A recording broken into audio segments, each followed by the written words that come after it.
आज सकाळी छत्रपती संभाजीनगरवरून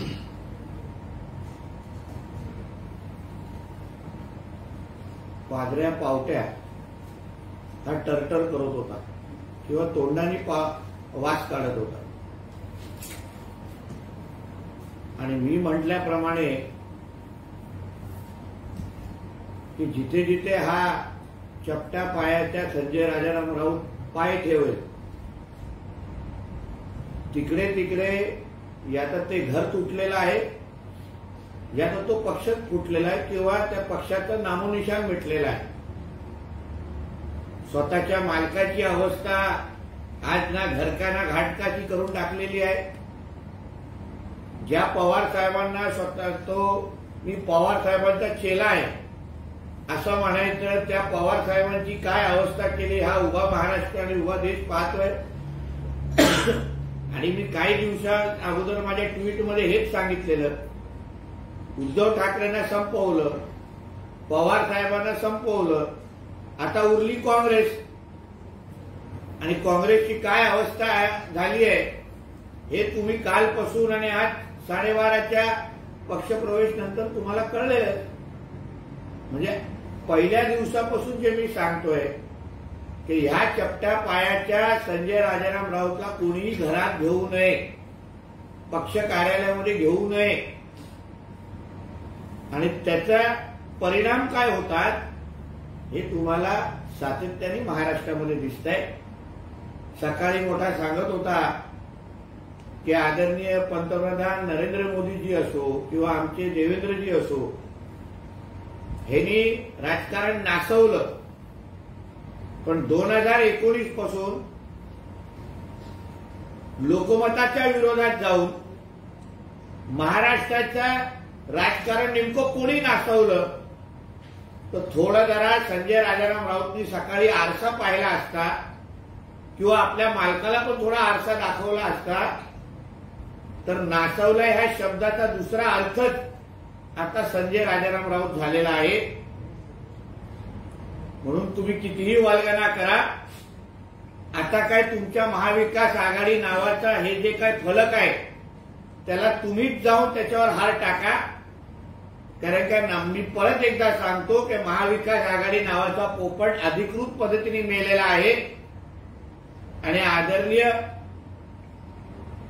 चव्हाण साहेब जे लवकरच काही क्षणामध्ये भारतीय जनता पक्षामध्ये प्रवेश करणार आहेत आणि जसं आमच्या आदरणीय देवेंद्रजींनी सांगितलंय की ये तो सिर्फ सुरुवात है, आगे आगे देखो होता है क्या.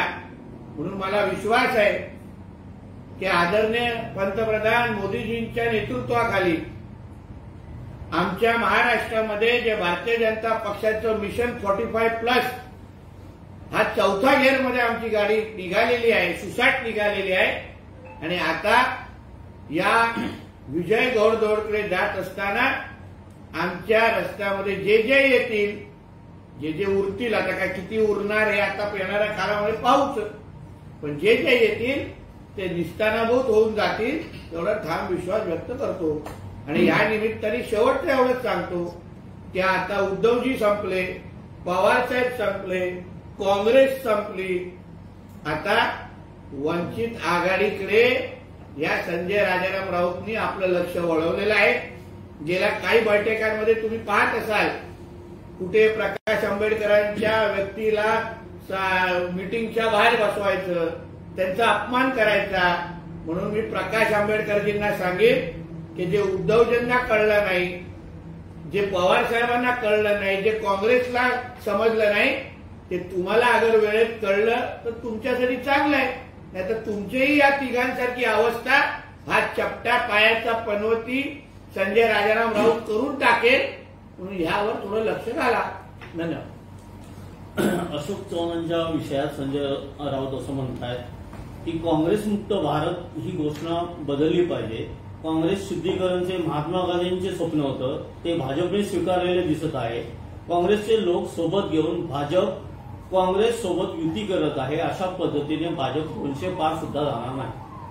ज्यांनी 2019 पासून काँग्रेस पक्षाच्या मांडीवर बसून 10 जनपदवर त्यांची नवीन मम्मी आहे असं सिद्ध करून टाकलंय.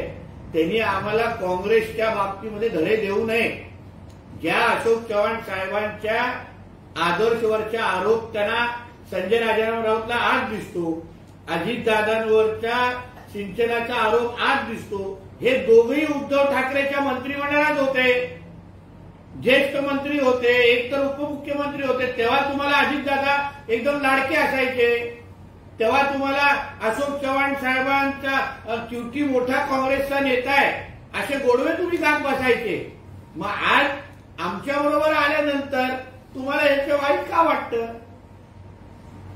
शहीदांचा भूखंड घोटाळा करणारे, आदर्श घोटाळा करणारे लोक आता भाजपला कसे चालतात? ते मुद्द्यावर आलो ना.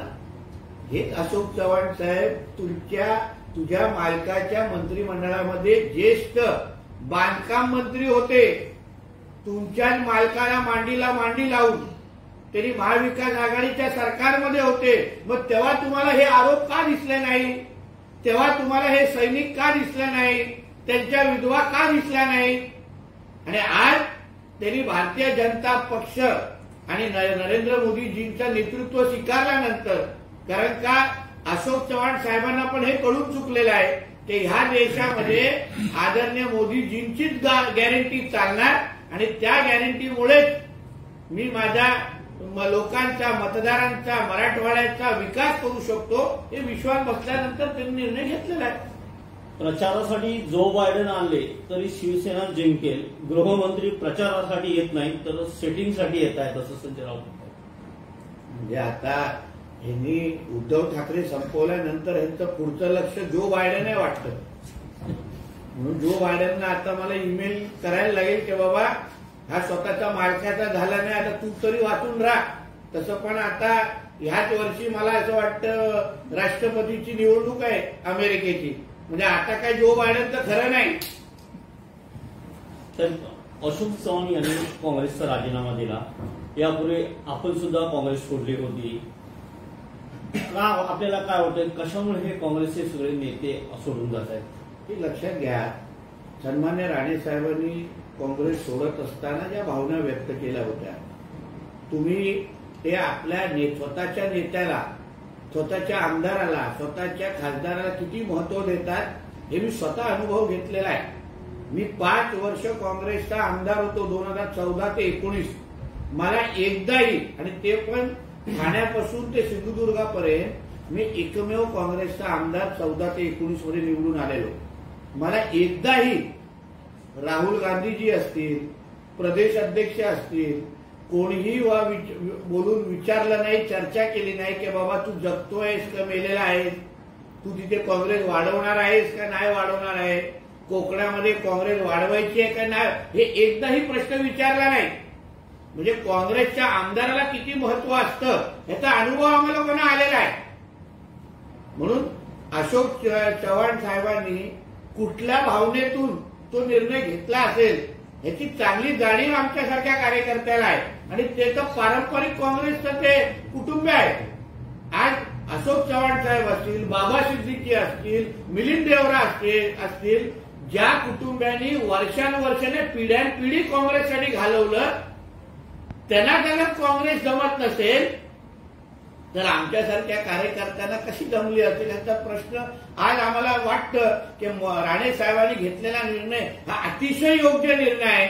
कारण का राहुल गांधी हेचं हे नेतृत्व हे अगर पिढ्यानपिढी बरोबर राहिलेल्या काँग्रेस जनच अगर स्वीकारत नसतील तर नवीन काँग्रेस जनाचा तो विषय राहत नाही. साहेब, मुख्यमंत्री सचिवालय कक्ष कार्यालयात लिपिकाचा प्रताप घडलाय.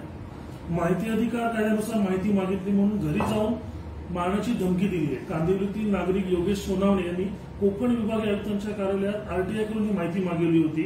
मात्र संतोष सोनावणे यांनी योगेश सोनावणे यांचा पत्ता काढून घरी जाऊन जीवे मारण्याची धमकी दिली. एक्झॅक्ट त्या घटनेची माहिती माझ्याकडे नाहीये. काय एक्झॅक्ट परिस्थिती आहे ती दोन्ही बाजूची माहिती घेतल्यानंतर मी त्याच्यावर बोलू शकतो.